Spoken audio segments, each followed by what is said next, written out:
Kitchen అమ్మమ్మకి తిరిగి స్వాగతం. ఈరోజు మనం చేసుకోబోయే రెసిపీ మష్రూమ్ బిర్యానీ, అది కూడా సింగిల్ పాట్ రెసిపీ. ఇది నేను సులువుగా తక్కువ టైంలో ఎలా చేశానో మీకు చూపిస్తాను, తప్పకుండా చూడండి. దీనికోసము 2 గ్లాసులు బాస్మతి బియ్యాన్ని ముందుగా ఒక గిన్నెలోకి తీసుకుని 2 సార్లు శుభ్రంగా కడిగేసి మళ్ళీ నీళ్లు పోసి నానబెట్టాను. ఒక 20 నిమిషాల పాటు ఇది నానాలి. ఇది నానేలోపే మిగతా ప్రాసెస్ అంతా మనం కంప్లీట్ చేసేసుకోవచ్చు. ఇప్పుడు ఎలక్ట్రిక్ రైస్ కుక్కర్ ఆన్ చేశాను.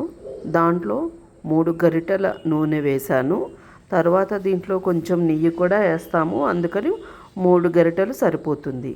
నూనె వేడెక్కాక దాంట్లో 2 బిర్యానీ ఆకులు, 4 లవంగాలు, ఒక మరాఠీ మొగ్గ, ఒక అనాస పువ్వు, ఇలా అన్ని మసాలా దినుసులన్నీ లవంగాలు యాలకులతో సహా అందులో వేసేసాను. అలాగే కొంచెం ఒక 1/2 స్పూను సాజీరా, ఒక 1/2 స్పూను జీలకర్ర, బిర్యానీ పువ్వు, ఇవన్నీ కూడా వేసేసి వేయించాను. ఇది చక్కగా వేగి మంచి సువాసన వచ్చే వరకు వేయించుకోవాలి.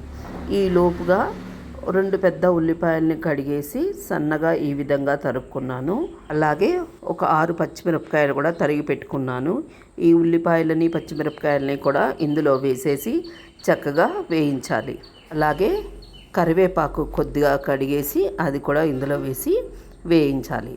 తర్వాత అల్లం వెల్లుల్లిపాయ పేస్ట్ 2 స్పూన్లు వేసాను. ఇది కూడా వేసి మంచి సువాసన వచ్చేదాకా వేయించాలి. తర్వాత 2 మీడియం సైజు టమాటాలు కడిగేసి సన్నగా తరిగి పెట్టుకోవాలి. ఆ టమాటాలను కూడా ఇందులో వేసేయాలి. తర్వాత ఒక గుప్పడు కొత్తిమీర, ఒక గుప్పడు పుదీనా, ఇది కూడా కడిగేసి సన్నగా తరిగేసి వేసేసుకోవాలి. బిర్యానీ కోసం నేను 400 గ్రాముల మష్రూమ్స్ తీసుకున్నాను. మష్రూమ్స్ అన్నిటిని 4-5 సార్లు కడిగేసి పైన పొరంతా తీసేసి క్లీన్ చేసి చక్కగా ముక్కలుగా కట్ చేసి పక్కన పెట్టుకున్నాను. టమాటా ముక్కలు వేగుతున్నప్పుడే మనము ఒక 1/2 చెంచా పసుపు కూడా వేసేసుకోవాలి. పసుపు వేసుకుంటే మనకి బిర్యానీలో కలర్ కూడా బాగుంటుంది. కొంతమంది వైట్గా కావాలనుకున్న వాళ్ళు స్కిప్ చేయొచ్చు. టమాటా ముక్కలు కొంచెం మెత్తగా ఉడికే వరకు ఉంచుకోవాలి. అప్పటిదాకా మధ్య మధ్యలో కదుపుతూ మూత కూడా పెట్టుకుని టమాటాలు మెత్తగా అయ్యేలాగా చూసుకోవాలి. అది మెత్తగా అవుతేనే మనకి మరింత రుచి యాడ్ అవుతుంది. ఇప్పుడు మనము బిర్యానీకి సరిపడా ఉప్పు కూడా వేసేసుకోవాలి. నేనైతే 1 చెంచాడు వేసుకున్నాను. ఉప్పు ఎక్కువ తినేవాళ్ళు ఇంకొంచెం వేసుకోవచ్చు. మేము ఎక్కువగా తినము, కొంచెం తక్కువగా తింటాము.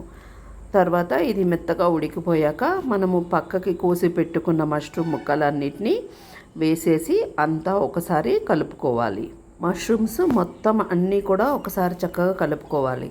అంటే అంతా అన్ని ముక్కలకి ఉప్పు అది మసాలా పట్టాలి అన్నమాట.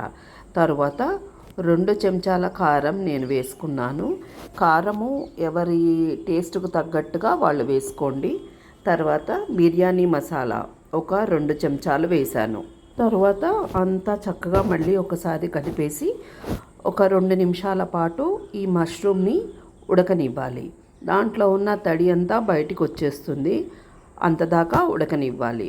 తరువాత మనము ముందుగా నానబెట్టి పెట్టుకున్న బియ్యాన్ని నీళ్ళంతా తీసేసి ఆ బియ్యం ఇందులో వేసేసి మొత్తం అంతా కలుపుకోవాలి. బియ్యము చక్కగా నానిపోయింది. 20 నిమిషాల కంటే ఒకవేళ ఒక 5-10 నిమిషాలు ఎక్కువైనా పర్వాలేదు. తక్కువ అయితే ఏంటంటే బియ్యము కొంచెం బిరుసుగా ఉంటుంది, బిర్యానీ సాఫ్ట్గా అవ్వదు.